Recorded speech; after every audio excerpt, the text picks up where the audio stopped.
sida ay dawladdu la wareegtay ciidamada difaaca Puntland ay kula wareegeen awood iyo xoog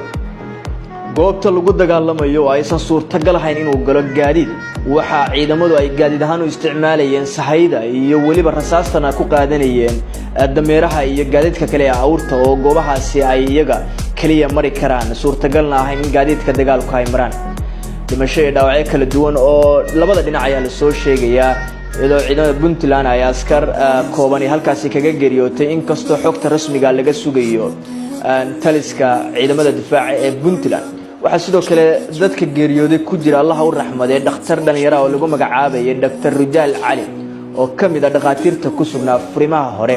xilli uu gargaar u fidinayay ciidamada halkaasi ku dhaawacmaya waxa xusid mudan dhaawaca waxa lagu soo qaadaya ama ciidamada difaaca Puntland ay ku soo qaadayeen ay ahayd gaadiidka uu ahaa dameeraha iyo awrta ilaa laga soo